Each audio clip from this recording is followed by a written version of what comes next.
अस्सलाम वालेकुम। आप देख रहे हैं सेठी से सवाल। मैं हूं सैयद आयशा नाज, मेरे साथ मौजूद है नजम सेठी साहब। अस्सलाम वालेकुम।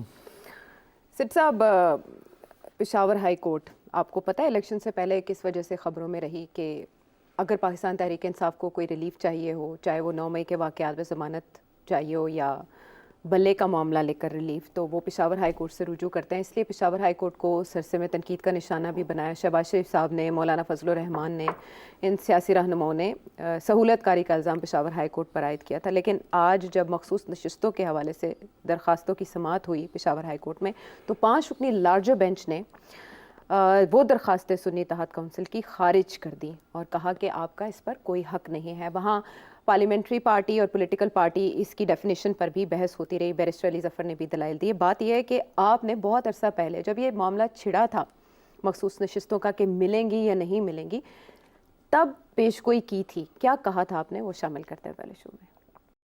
लीगल पोजीशन बनती है जी। वो आप चैलेंज करेंगे, लड़ाई झगड़े होंगे, मगर ये मुमकिन नहीं है कि सीट्स मिलेंगी। और अगर ये हाई कोर्ट और सुप्रीम कोर्ट में भी जाएंगे तो वहाँ यही फैसला आएगा। ओके। और मेरा ख्याल है इनको नहीं मिलनी वो सीट्स।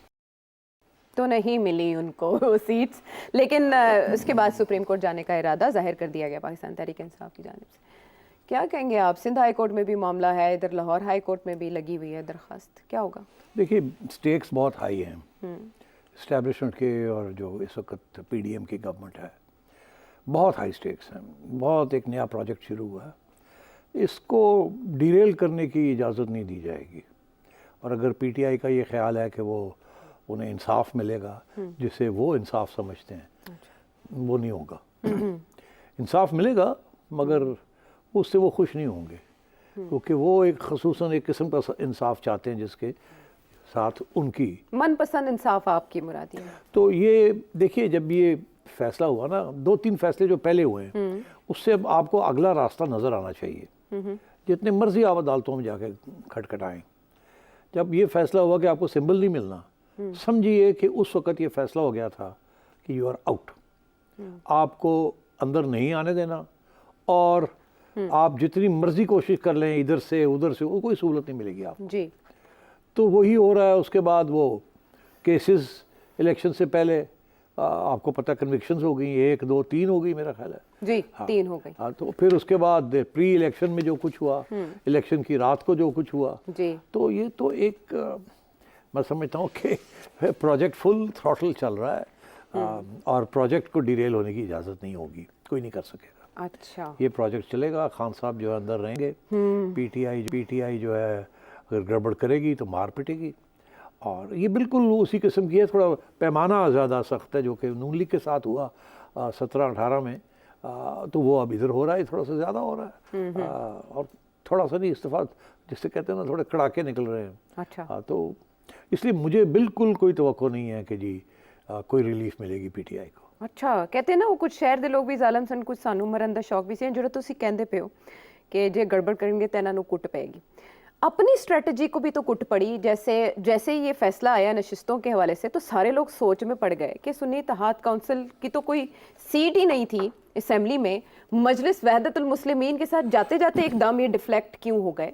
क्या वजह बनी ये फैसला क्यों चेंज किया? देखिए, बड़े अफसोस की बात है कि आज यही कहा जा रहा है, अदालत वाले यही कह रहे हैं कि आपकी पार्टी तो, जिस पार्टी को आपने अपनाया उसने तो इलेक्शन नहीं लड़ी।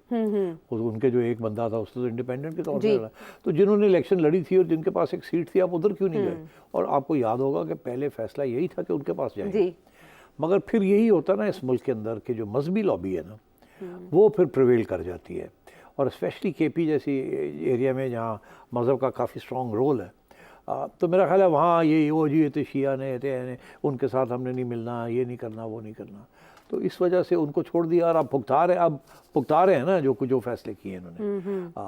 अच्छा। तो इतनी इनमें अकल नहीं थी टू अंडरस्टैंड कि देखिए ये सियासत है, इसमें अब मज़हब को आप दूर रखें और अपने आप को बचाएं।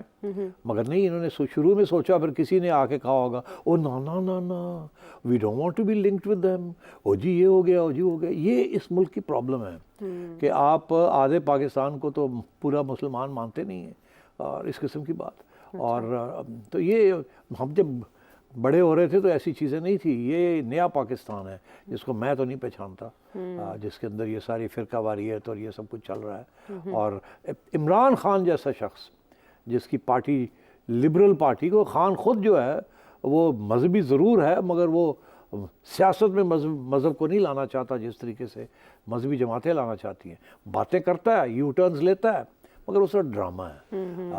Otherwise he is very westernised. तो इसलिए मैं ये समझता हूँ कि ये बड़ा अफसोस है कि पीटीआई ने उस जमात को नहीं अपनाया। अगर कर लेते तो उसका बहुत स्ट्रॉन्ग मैसेज भी जाना था, एक अच्छा मैसेज जाना था, और फिर आज ये जिस किस्म के प्रॉब्लम्स उनको हो रहे हैं ये ना होते। वो तो मिलते भी रहे सरबराह मजलिस वहदतुल मुस्लिमीन, उनकी तो मुलाकातें भी होती रही, बल्कि वो तो हाईकोर्ट से रुजू करते रहे कि हमें मुलाकात की इजाज़त दी जाए। इस टेक्निकल बुनियाद पर नॉकआउट हुए कि है ही नहीं आपकी असेंबली में सीट। तो अगर ऐसा ना होता, मजलिस वहदतुल मुस्लिमीन के साथ मिले होते तो ये वाली बुनियाद ही ना बनती। देखिए, ये जो टेक्निकल नॉकआउट्स होते हैं ना, ये सबके साथ हो जाते हैं जब वक्त आता है ना। अच्छा। तो ये आप देखिए ना, वो इकामा, उसके लिए तो मेरा ख्याल लंबा ही टेक्निकल बनाना पड़ा उसको नॉकआउट करने के लिए। जी, वो पनामा से रास्ता लेते कामा, फिर तनख्वाह का मामला। ये जो है कि जी फॉरेन फंडिंग जी कितने साल चली, 7 साल लेके बैठे रहे कि जब वक्त आएगा तो ढा। उससे पहले कोई फैसला नहीं आया, कोई कुछ नहीं आया। मेरा ख्याल है 3 चीफ इलेक्शन कमिश्नर आए और गए या 2, और कोई फैसला नहीं किया। और पता नहीं कोई 80 के करीब हेयरिंग्स हुई और पोस्टपोनमेंट्स हुई, पता नहीं क्या क्या ड्रामे हुए, मगर कुछ नहीं हुआ ना। जब वक्त आया डज। अच्छा, इसी तरीके के साथ ये जो टेक्निकल केस है, तोशाखाना तो इतना टेक्निकल नहीं है, उसमें तो काफ़ी एविडेंस भी है और गड़बड़ हुई है, खान साहब ने की है। मगर ये जो केस था सिंबल का, जी, टेक्निकल नॉकआउट जिसे कहते हैं ना, टेक्निकल नॉकआउट, तो ये भी टेक्निकल नॉकआउट है। वो इंट्रा पार्टी इलेक्शन से उसका। देखिए, लेट मी बी क्लियर, मेरे जहन में इकामा वाज अ टेक्निकल नॉकआउट, इंसाफ नहीं मिला नवाज शरीफ को। मेरे जहन में symbol was a technical knockout, Imran Khan को इंसाफ नहीं मिला। और ये जो इस वक्त चल रहा है रिजर्व सीट्स और ये तो इनकी अपनी हमाकतें हैं। सो आई डोंट कांट से कि जी ये तो एस्टैब्लिशमेंट के हाथ में इन्होंने खेला है। ठीक है, और इसको लिंक लोग कर रहे हैं कि ये असरअंदाज होगा सेनेट इलेक्शन पर भी। अब सेनेट इलेक्शन के जब जिक्र आता है तो बात होती है कि उसके लिए इमरान खान साहब से मुशावरत की ज़रूरत पाकिस्तान तहरीक इंसाफ को बार बार पेश आएगी। आपने एक प्रेडिक्शन की थी जो लिंक होती है मुलाकातों के साथ, वो थी अडयाला जेल के हवाले से कि उस पर अटैक की गई और कुछ टेररिस्ट जो हैं वो अरेस्ट भी हुए हैं कुछ मवाद के साथ। वो पेशन गोई क्या थी, क्या फरमा रहे थे आप, वो शामिल करें जी। अगर ये थ्रेट अगर है अडयाला जेल में, हाँ बिल्कुल, ये तो फिर मेरिट पे इस्तेमाल किया जा सकता है ना, जान को खतरा है, तो इसलिए हम खान साहब को सेफ प्लेस पे ले जा रहे हैं। बिल्कुल। तो ये एक चीज़ मुझे मेरे खटकी। मैंने फिर फ़ोन उठाया अपनी चिड़िया को, इधर आओ, जाके पता करके आ। और कहा सर होने हुक्म, उड़ गई वो। अच्छा, उड़ के वापस आ गई, कहने लगी सर मैंने सारी आईबी को भी चेक कर लिया है, मैंने पुलिस से भी पूछ लिया है, मैंने जो एंटी टेररिस्ट हमारे अदारे हैं उनसे भी पूछ लिया। कहने ना सान तो कोई पता ही नहीं, ऐसी कोई गल ही नहीं हुई, कोई बंदे नहीं आए अफगानिस्तान, तो कोई हथियार नहीं मिले, कोई उन्होंने कोई मैप शैप नहीं सन। ये तो लगाई गई है खबर। खबर ये लगाई गई है, लेकिन खबर के बाद जो पाबंदी लगाई गई है वो इसीलिए खबर लगाई थी ना, हाँ, ताकि पाबंदी लगे, तो इसीलिए लगाई थी। हाँ, महकमा दाखिला में एंट्री होती है किसी की, फिर महकमा दाखिला की जानिब से अगला सवाल जो है, जो लोग जिसके ऊपर लोग अब तबसरे कर रहे हैं कि ये पाबंदी लगाई क्यों, क्या वजह क्या थी? एक्चुअली वो ये वजह है अमन-ओ-मान की, दहशतगर्दी के खतरात वजह, या इमरान खान साहब वजह? तो यही मैं पूछ रहा हूँ, लोग कोई यकीन नहीं करता कि कोई दहशतगर्दी का मसला है। सारे यही इस वक्त जो एंकर्स हैं और जो रिपोर्टर्स हैं और जो तज्जियाकार हैं और जो सियासतदान हैं, यही कह रहे हैं कि इसका मकसद क्या है, खान को पाबंद करना, लोगों से मुलाकात करने से रोकना, क्या वजह है इसकी?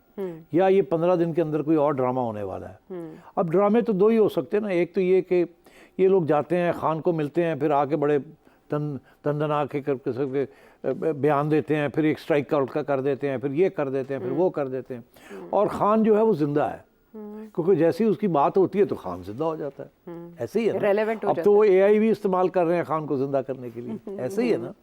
तो खान की बातें जो है हर रोज़ बाहर आ रही हैं कोई ना कोई। तो इसलिए एक तो ये था कि इसको टेम्परेचर को लोअर किया जाए। ये जो हुकूमत है अब ये IMF के साथ आगे बात करने जा रही है, मुश्किल दिन आ रहे हैं, तो उसको प्रोटेक्ट किया जाए खान से। अच्छा। खान के जिप अप कर दिया जाए। उसका एक ही तरीका है, खान तो जिप अप होता नहीं है, वो जिप यही है कि जो मिलने जाते हैं उनको जिप कर दिया जाए, वो जाने ही ना दिया जाए।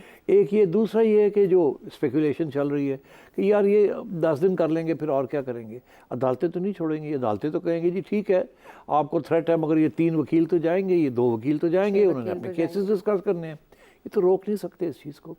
तो फिर अगर रोक नहीं सकते तो फिर ये मतलब, इसका ये मतलब है कि ये मकसद नहीं है कि लोगों को रोका जाए फ्रॉम मीटिंग खान। कोई ये वकील जाके सुनाते हैं और आके बात खड़ी कर देते हैं, प्रेस कॉन्फ्रेंस कर देते हैं, खान कहता है श्रीलंका बनने वाला है, तो मतलब ये है कि वो तो बड़ी अलार्मिस्ट किस्म की चीज़ है ना। तो मैं ये समझता हूँ ये बात नहीं है कि वो खान की बात को बाहर नहीं निकलना चाहते। अच्छा। वो तो निकलेगी, निकल रही है और उसको कोई नहीं रोक सकता, क्योंकि अदालतें कहती हैं कि उसका हक है अपने वकीलों को, वकला हजरात को मिलने का। जी। जब जैसे ही वो अपने, और उसके वो वकला जो है सारे सियासी लोग हैं, तो वो सारे पैगाम आ रहे हैं जा रहे हैं, पर्चियाँ भी होंगी आएंगी, सब कुछ हो रहा होगा, तो इसलिए वो शायद नहीं है। इसका ये मतलब है फिर कोई कुछ और होगा। अब मैं लॉजिकली बात कर रहा हूँ आपसे। अच्छा। ठीक, जहाँ तक मेरी खबर थी वो तो मैंने आपको दे दी। अब उसके आगे जो है वो थोड़ा सा लॉजिक इस्तेमाल करनी पड़ती है, प्रोसेस ऑफ एलिमिनेशन। तो मैं समझता हूँ ये बात तो नहीं है कि जी खान को रोका जा रहा है फ्रॉम मीटिंग पीपल, वो that is just a consequence of this issue. मेरा ख्याल है कुछ खान से कुछ लोगों की मुलाकातें भी करवाना चाह रहे हैं। अब वो कौन लोग हैं जिनकी वो चाहते हैं खान से मुलाकात हो, कैसे हो, कहाँ हो, ये इश्यूज़ हैं।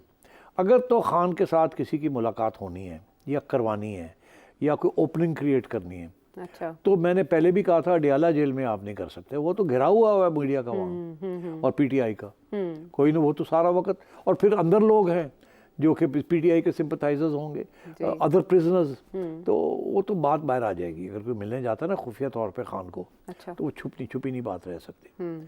खान को जेल से निकाल के, अपनी सेल से निकाल के वो कहीं और भी ले जाए ना जेल के अंदर, तो भी पता चल जाएगा। वो छुपी नहीं रहेगी बात। इसलिए मेरा ख्याल है कि ये कोई एक्सक्यूज़ बनाने की कोशिश हो रही है कि खान को इस जेल से किसी और जेल में या रिहाइश में तब्दील किया जाए। अब यहाँ भी स्पेकुलेशन हो रही है, मेरा ख्याल था कि शायद क्योंकि अहलिया जो है वो बनी गाला में है, तो इनको भी बनी गाला ले जाया जाए शायद। मगर फिर खान खुद कहता है मैंने तो नहीं जाना। अगर इतनी बात थी तो फिर अहलिया को क्यों इजाज़त दे दी वहाँ रहने की? वो तो जिस दिन चाहें वहाँ से हट सकती हैं। तो मेरा तो ये मौक़िफ़ था कि उनको वहाँ रखा हुआ ताकि उनके ज़रिए खान के साथ कोई बात हो सके। ठीक है। तो ये भी एक इशू हो सकता है कि खान को बनी गाला ले जाया जाए। कुछ लोग कह रहे हैं नहीं जी नहीं, ये तो सख्ती करने वाले हैं खान के ऊपर, क्योंकि खान बाज नहीं आ रहा।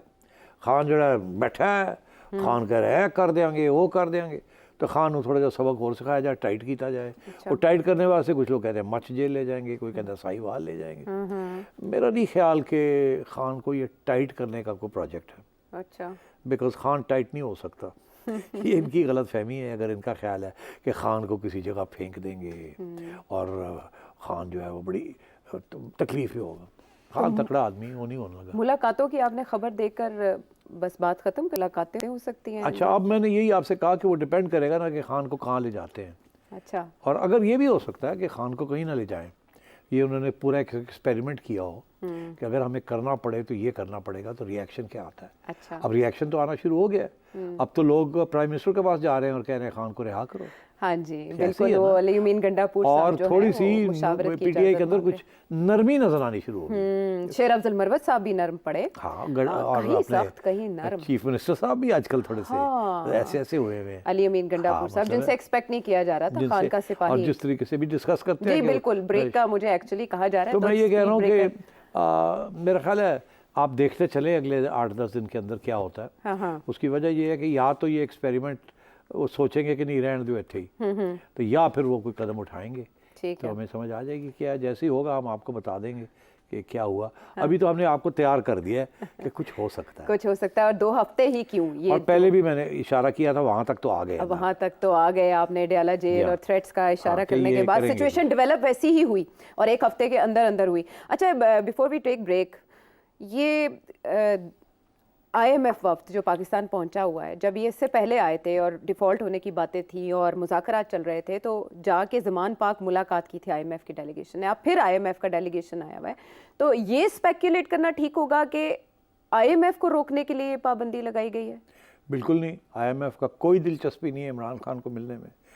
IMF और अमेरिकन गवर्नमेंट ने ये फैसला कर लिया है कि इस प्रोजेक्ट को चलाना है उन्होंने भी, इसको डिरेल नहीं होने देना, इसलिए आईएमएफ की टीम आ गई है। और आप देखिएगा बिल्कुल सब स्माइल्स होंगी, सबकी जो प्रेस कॉन्फ्रेंसेस होंगी, हमारी तरफ से भी मुस्कुराहट होगी, उनकी तरफ से भी कोई सख्ती नहीं होगी। आईएमएफ किसी सूरत में इमरान खान के 10 मील के करीब भी नहीं जाएगी। अच्छा ठीक है, all smiles. So here we take break, वापस आते हैं ब्रेक के बाद।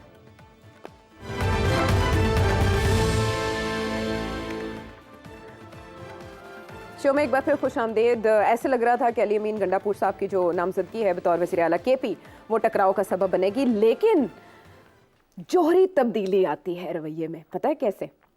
अली अमीन गंडापुर साहब तो ये कहते हैं जाली वज़ीर आज़म, जाली मैंडेट।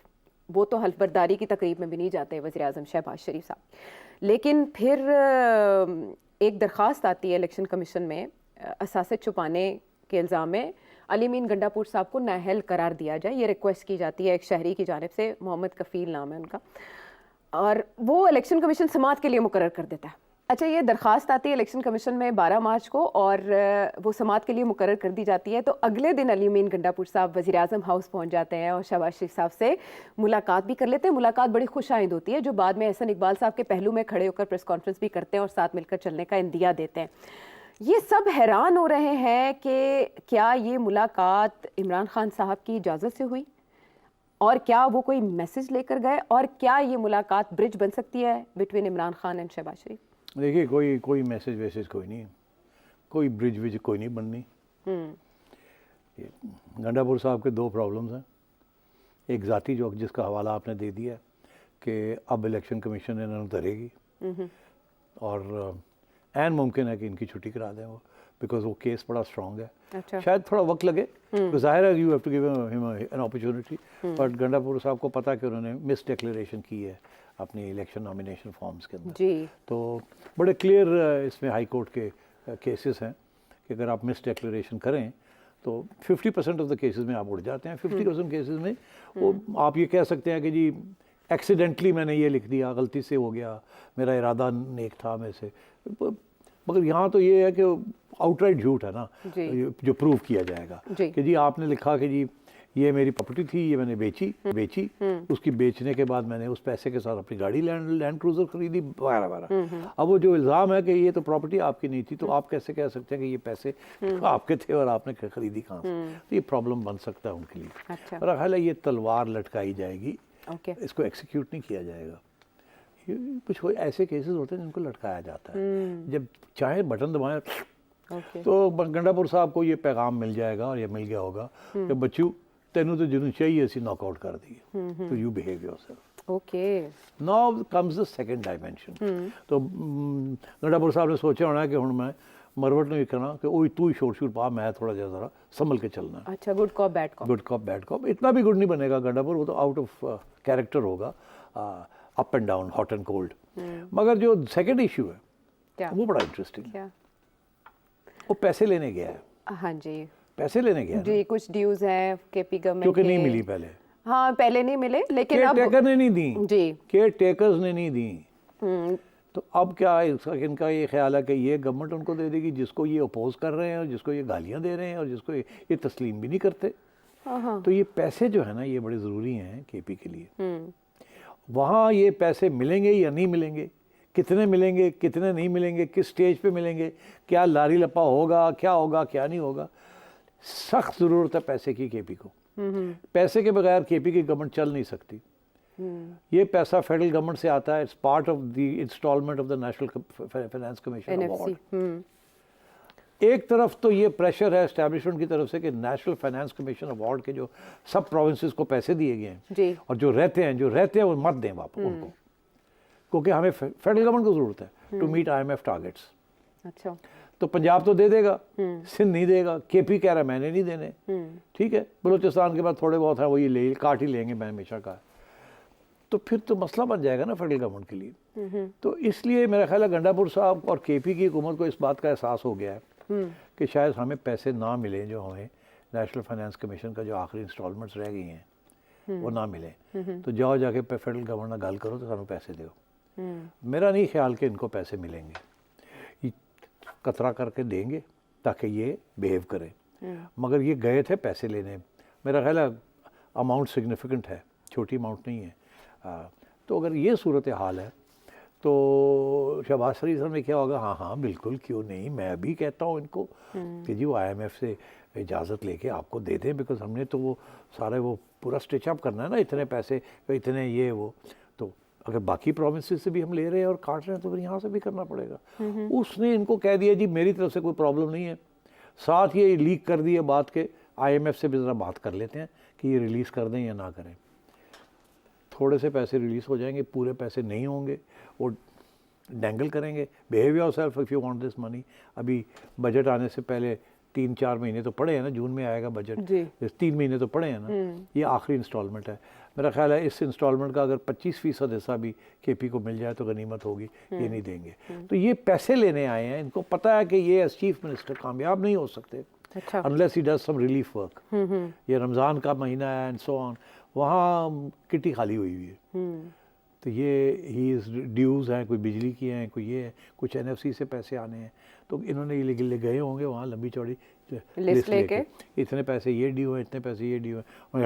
उन्होंने कहा 19 मार्च को बैठे, वजारत खजाना के अफसरान को कहा आप IMF के बाद बैठे इनके साथ और इनके, तो वो बैठेंगे और कहेंगे जी आया तो चैलेंज करते हैं, ये तो इतना है नहीं, ये गलत फिगर है। अच्छा, ये फिगर आपने कहाँ से ले ली, हमारा फिगर तो ये शो करता है। पहले तो यहाँ झगड़े डाल देंगे, फिर कहेंगे जाओ जाके पता करके आओ, टाइम पास होगा, फिर कहेंगे अच्छा ये रिलीज़ कर देते हैं, इसको इतना कर दें तो इसको बाकी जो हम चेक करते हैं तो ये जो है इसको हम चलें, अच्छा हम कुछ करते हैं जी, करते हैं जी, तो 2-3 हफ्ते 4 हफ्ते तो इधर खींच देंगे, फिर उसके बाद थोड़े से पैसे फेंक देंगे, वो कहेंगे ये तो पूरे नहीं दिया आपने। मैंने कहा नहीं वो हम दे देंगे, ज़रा भी थोड़ी सी प्रॉब्लम्स आ रही हैं, वो अभी आपको पता ही है ना IMF का, जैसे पहले सिंध के और साथ होता आपने तो रहा। आपको पता होगा, आप तो IMF के पास गए थे कि बिल्कुल कोऑपरेट भी ना करे, तो अब आप कैसे हमें कह सकते हैं, किस मुंह से कहते हैं, किस मुंह से कहते हैं, तो इसलिए मेहरबानी करें बैठे चुप करके बैठो। अच्छा, यानी पहले जो सिंध के साथ विफाक के मामलात होते थे, अब KP के साथ भी वही होगा, वही रवैया होगा। अच्छा, जब टेबल्स टर्न करने की बात होती है, आपने 4 हलकों की बात की थी, असद कैसर साहब उसको थोड़ा आगे ले गए हैं, वो 10 हलकों के ऑडिट की बात कर रहे हैं, लेकिन हम ये देख रहे हैं कि पाकिस्तान तहरीक इंसाफ ये नैरेटिव बिल्ड कर रही है कि 20 हलके जो हैं वो पलटाए जाएंगे और वहाँ से हमारी सीटें हमसे छीन ली जाएंगी। अभी हमने गुजरांवाला में NA 81 का भी देखा कि वहाँ रीकाउंट में मुस्लिम लीग नून के उम्मीदवार जीत गए, PTI के हल्फ उठा चुके हैं, वो जीत गए। क्या रीकाउंट में वो खदशात PTI जो जाहिर कर रही है वो दुरुस्त साबित हो सकते हैं? देखिए, अगर आपने 5 सीटें या 10 सीटें खुलवानी है नून लीग की, तो आप जो डिमांड करेंगे वो 20 का डिमांड करेंगे। ये नॉर्मल नेगोशिएशन का टैक्टिक है। आपने गाड़ी बेचनी है 50 लाख की, आप कहेंगे यार मैं तो मेरी डिमांड है 75 लाख, वो कहेगा यार 30-35 तो उतने तो दे नहीं सकते, तो ये फिर चलेगा 30-35 से 40 हो जाएगा, वहाँ 75 से 60 पे आ जाएंगे, इवेंचुअली डील होगी जाके 40-50 के ऊपर। यहाँ भी वही है कि इन्होंने पहले तो 4 मांगी थी, अब जब उन्हें पता चला कि 4 शायद होने जा रही हैं, ठीक, और मेरा ये व्यू था कि इसमें कुछ दाल में काला है, तो वो पता चल जाएगा एज वी गो फॉरवर्ड। अभी फैसल वावड़ा साहब को किसी ने पूछा, और आपको पता है फैसल वावड़ा साहब कौन है? फैसल तक मुझे पता है, वावड़ा का नहीं पता। अच्छा, तो वावड़ा साहब को किसी ने पूछा है कि एंकर ने कि वावड़ा साहब है जी गल चल रही है ਇਹ ਜਿਹੜੀ ਗੱਲ ਚੱਲ ਰਹੀ ਹੈ ਕਿ ਇਹ 4 ਸੀਟਾਂ, ਹਾਂਜੀ, ਜਿਹਦੇ ਵਿੱਚ ਨਵਾਜ਼ ਸ਼ਰੀਫ ਸਾਹਿਬ ਨੂੰ ਤੁਸੀਂ ਸ਼ਾयद ਨੌਕਆउट ਕਰ ਦਿਓ जी, तो चक्कर की है, हाँ, तो ये सही है, बड़े बड़े सहाफ़ी बात कर रहे हैं, तो उन्होंने कहा देखे वो कह सकते थे नहीं सही, कह सकते थे सही है, मगर जब क्योंकि वो खुली बात करते हैं ना, वो तो ये कह रहे हैं कि 15 दिन के बाद मसले बनेंगे, हाँ, ये नहीं कह सके कि ये सही है ये गलत है, तो कहते हैं वो देखिए ना, वो तो फिर इलेक्शन कमीशन जो है ना वो देखेगी इस चीज़ को कि क्या करना है, ये चीज़ें तो वहाँ पड़ी हुई हैं, तो देखते चले आप अगले 8-10 दिन में क्लियर हो जाएगी बात।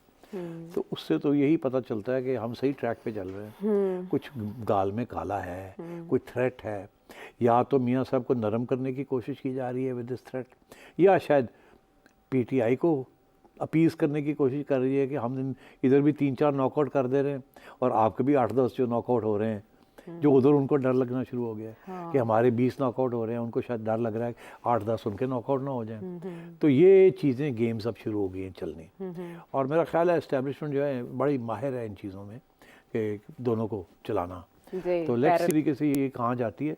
और बाकी भी ये आयशा के जब ये इस किस्म की चीज़ होती है ना, इस बड़े पैमाने के ऊपर गड़बड़ हो जाए अगर, हाँ। तो वो सही नहीं होती, वो कहीं ना कहीं गड़बड़ रह जाती है। हाँ, हाँ। उसको फिर बाद में ठीक करना पड़ता है। हाँ। वो अंग्रेजी में कहते हैं ट्वीक करना पड़ता है। वो मतलब ढिले कोई तस्में पूरे बंदे नहीं जाते, वो बनने पैंदे ने, कोई चीज़ रह जाती है उन्हें ठीक करना पैंदा है। तो ये वो टिंकरिंग अब होगी कि थोड़ी बहुत प्रूनिंग हो जाए, जैसे कहते हैं ना पत्ते काट के तरह थोड़ा खूबसूरत सा प्रोजेक्ट बन जाए। कुछ शायद इनको ज़्यादा सीटें मिल गई हैं वो कम हो जाएं, कुछ सीटें नवाज शरीफ साहब को जो मिली हैं शायद वो उनसे ले ली जाएं, ताकि नवाज शरीफ साहब और पीटीआई पीपल्स पार्टी और नून लीग जो हैं ये भी थोड़े से सेट हो जाएं, ज़्यादा ही ना अखा कड्डन साढ़े नाल साड़ी गल ना मनन। आगे बहुत सी चीज़ें आनी हैं जहाँ नून लीग के जो बाहर लोग जो बैठे हुए हैं वो इन हो जाएंगे, वो बहुत प्रेशर डालेंगे उन लोगों के ऊपर जो अंदर बैठे हुए हैं। अच्छा, कि आप ये क्या कर रहे हैं, हाँ। हमें और बदनामी हो रही है और आवाम हमसे दूर हो रही है। जावेद लतीफ़ साहब जो बोल भी रहे है, अब हैं। नाम जावेद लतीफ़ साहब भी हैं और भी बड़े हैं जो कि नाखुश हैं, हाँ। और मियाँ साहब सबसे ज़्यादा नाखुश होंगे। तो मैं ये समझता हूँ कि ये अब गेम चलेगी, जैसे जैसे चलेगी खादम हाजिर है, हम आपको बताएंगे क्या हो रहा है। जमहूरियत की ट्यूनिंग के हवाले से तो आपने खूब कहा, हमेशा से चलती आई और अब मज़ीद होगी, और इसके नित नए अंदाज हम देखेंगे आने वाले दिनों में। हम वापस आते हैं ब्रेक के बाद।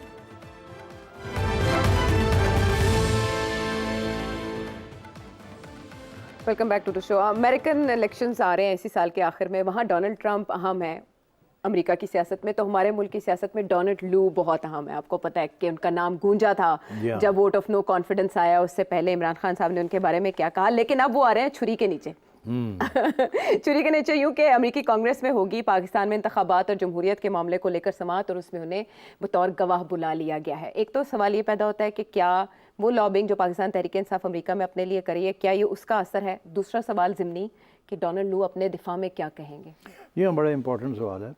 इसमें कोई शक नहीं है कि पीटीआई की जो फॉरेन पॉलिसी इस्टेब्लिशमेंट है पीटीआई की, अमेरिका में है या यूके में है या यूरोप में है, अमेरिका में तो बड़ा पैसा है उसके पास, और उन्होंने लॉबिस्ट भी हायर किए हैं और उनकी काफ़ी क्लाउट है with the local congressman and senators, इसमें कोई शक नहीं है। और ये कल्टिवेट किया जाता है ओवर अ लॉन्ग पीरियड, इसमें डॉक्टर्स और प्रोफेशनल्स लीड में होते हैं। और वो कंट्रीब्यूट भी करते हैं to the election campaigns of senators and congressman, कोई $1000 देता है एवरीथिंग। तो उनका वहाँ सिस्टम ऐसा है कि लोकल जो है, you have access to your senator and your congressman, तो एंड दे आर रिस्पॉन्सिव। तो ये इसमें कोई शक नहीं है कि आपको याद होगा शुरू में हमने खबर सुनी थी कि पीटीआई ने 4 कांग्रेसमैन घेर लिए और उनसे बयान दिलवाया था कि पाकिस्तान इलेक्शंस जो हैं और गड़बड़ हो गई है, देखा जाए। और मैंने आपसे कहा था इससे कुछ नहीं होगा, ये ज़्यादा होने पड़ेंगे, फिर जाके शायद कोई बात इनकी बने, कोई सुनने के लिए तैयार हो। उसके अगली स्टेज फिर इन्होंने मेरा ख्याल है 20 या 30 के करीब लोग इकट्ठे कर लिए, उनसे सिग्नेचर्स ले लिए और उनसे रेजोल्यूशन पास करवाया कि आप इंतखाबात और हुकूमत को तस्लीम ना करें जो पाकिस्तान में। तो उसके बाद फिर एक प्रेशर बिल्डअप हो गया जिसकी वजह से अब ये कांग्रेसनल हियरिंग कॉल हो गई। This is the classic American way of drawing attention, and because lobbyist का सिस्टम है वहाँ, और वहाँ के जो पीटीआई के लोग हैं उन्होंने they've done a good job. वो और बात है कि एक तरफ गाली दे रहे थे, तब जब ज़रूरत पड़ गई तो उन्हें के आगे जाके किटने झोंक दिए कि हाँ जी तुसी आ जाओ माई बाप।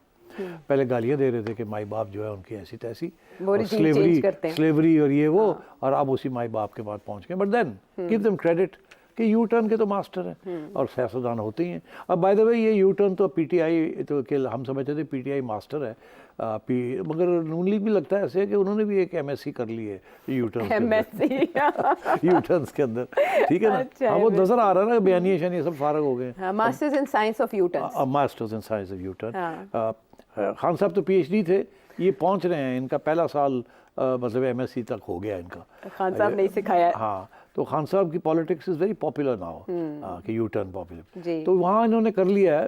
And I think to answer your question, this is directly a result of the lobbying and hats off to PTI America, जिन्होंने ये एफर्ट करके और यहाँ तक ले आए। इम्पैक्ट क्या होगा? अब ये इम्पैक्ट क्या होगा? ज़ीरो इम्पैक्ट इसका कोई नहीं होगा। एक साइकोलॉजिकल इम्पैक्ट है जो कि अब हम बात कर रहे हैं इसके ऊपर, ये साइकोलॉजिकल इम्पैक्ट है। डोनाल्ड लू का जो जाना है ना, that it self is a give away, meaning उससे पता चलता है कि इसका कोई चीज़ इसमें से पीटीआई के लिए नहीं निकलनी। अच्छा, क्योंकि डोनाल्ड लू जो है, अगर वो ऐसी को बात कर दे कि पाकिस्तान में गड़बड़ हुई है, तो वो तो अपने पाँव पे कुल्हाड़ी मारेगा ना, ठीक है ना। बिकॉज उसके ऊपर तो ये इल्ज़ाम है कि वो तो चाहता ही नहीं था कि इमरान खान इलेक्शन जीते या रहे। जी। वो तो पहले चाहता था कि ये जाएं, फिर ये तो नहीं चाहता होगा ना कि जाएं और फिर आ जाएं वापस। तो वो तो अब यही बात करेगा। उसको भेजा गया है दो बातों के लिए। एक ये कि अपना मौक़िफ़ जो है कि we were not involved okay in the Pakistani in the Politics. Politics, ठीक। मगर उसके साथ साथ ये भी कि therefore we are not involved in the electoral process. हमारा यही मौक़िफ़ है कि ये इंटरनल अफेयर्स जी। हैं, वो वहाँ अदारे हैं, अगर कोई प्रॉब्लम हुआ है तो वो जाए वहाँ। हाँ, हमने भी सुना है कि कुछ इरेगुलरिटीज़ हुई हैं, कुछ रिगिंग के क्लेम्स हैं, हमें सुना है, हम देख रहे हैं इन चीज़ों को, क्योंकि वहाँ सवाल होंगे ना कि आपने कोई तफ्तीश की है, आपका क्या ख्याल है, ये सही है, ये गलत है, तो वो गोल मोल जवाब देगा। कभी भी ये नहीं कहेगा कि हाँ वहाँ रिगिंग हुई है और हम उसको कंडेम करते हैं, ऐसे कभी नहीं होगा। वो कहेगा हम चेक कर रहे हैं, हम देख रहे हैं, कुछ लोग कहते हैं मगर पाकिस्तान की हुकूमत बड़ी स्टेबल है इस वक्त, इसीलिए IMF जा रहा है वहाँ, एंड इस किस्म की वो बातें होंगी डिप्लोमेटिक। और कोई रिलीफ नहीं मिलेगी PTI को फ्रॉम द कंग्रेशनल हियरिंग्स। थोड़ी सी शर्मिंदगी होगी डोनाल्ड लू को, क्योंकि जिन लोगों ने ये किया है वो बैठे में अब सवाल जवाब करने के लिए, और वो बड़े लीडिंग क्वेश्चंस होते हैं। Do you agree there was rigging और नो रिगिंग? तो आगे से डोनाल्ड लू कहेगा well sir we really don't know, we have read reports that there was some rigging but we can't be too sure. कहेंगे but then what is the state department, you are in the state department, don't you think you should know what is the CIA report on this? Well sir we still have not had time to peruse it, as you know the administration is very involved in the electoral politics and blah blah blah, but we are looking into it and we have set up, so we've asked the State Department to do this in drama। अच्छा, ठीक है, और थोड़े पसीने आएंगे Donald लू को, मगर उसी को भेजा इसीलिए गया कि जाके उन्होंने अपनी रोटी कमा जा रहे। बहरहाल मैंने हेयरिंग पहले ही देख ली, थैंक यू सो मच। अब एक सवाल का जवाब, सवाल बहुत से आए हैं लेकिन हम क्विकली, क्योंकि few minutes left. Malik Aamir सवाल था साहब, कि 2 मिनट में हो हाँ जाए। मलिक आमिर साहब कुछ जानना चाह रहे हैं पाकिस्तान के हालात को लेकर। जी।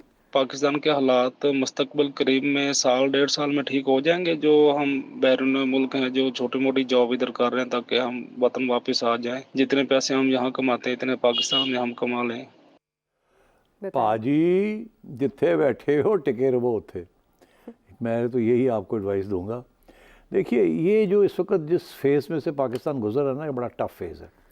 ये तो खुद आज या कल औरंगज़ेब साहब जो नए फाइनेंस मिनिस्टर आए हैं उन्होंने खुद कहा है कि इस वक्त तो हम ब्लीडिंग रोक रहे हैं और स्टेबलाइजेशन कर रहे हैं, तो तवक्को मत करें कोई नौकरियां निकलेंगी या जॉब्स निकलेंगे या जल्दी जल्दी इन्फ्लेशन कम हो जाएगी या बिज़नेस के इंटरेस्ट रेट्स गिर जाएंगे और बिज़नेस कारोबार शुरू हो जाएगा।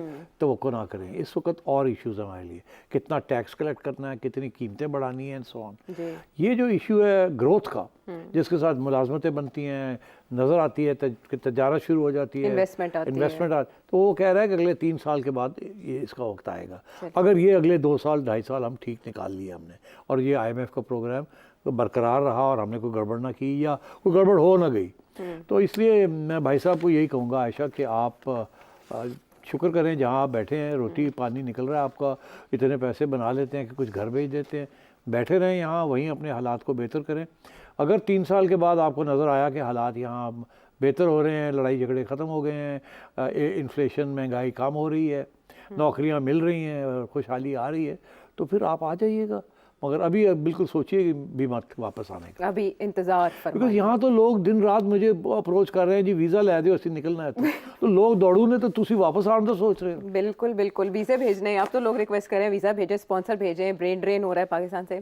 बहरहाल मगर मैं मायूसी की बात नहीं कर रहा, मैं आपको हकीकत बता रहा हूँ। हाँ, ये ना हो कि मैं कहूँ आ जाओ तो आ गए थे, जुतियाँ पहनते तुसी मेरे घर आ जाओ, और सेठी साहब तुसी कैसी आ जाओ तो सर नौकरी दियो, मैं भी दौड़ जाऊँगा फिर। बहरहाल अभी तो IMF वफ्द आया हुआ है पाकिस्तान और 4 दिन उनका स्टे है। अभी तक जो इब्तदाई मालूमात है उसके मुताबिक तो उन्होंने पाकिस्तान से डू मोर का मुतालबा किया है, तो आने वाले दिन सख्त और करख्त हो सकते हैं। इसके लिए टर्बुलेंस के लिए पाकिस्तानी तैयार रहें। आप सिटी साहब से मज़ीद कुछ जानना चाहें तो इस नंबर पर अपना सवाल भेजा। कि प्रोग्राम तक की इजाज़त है।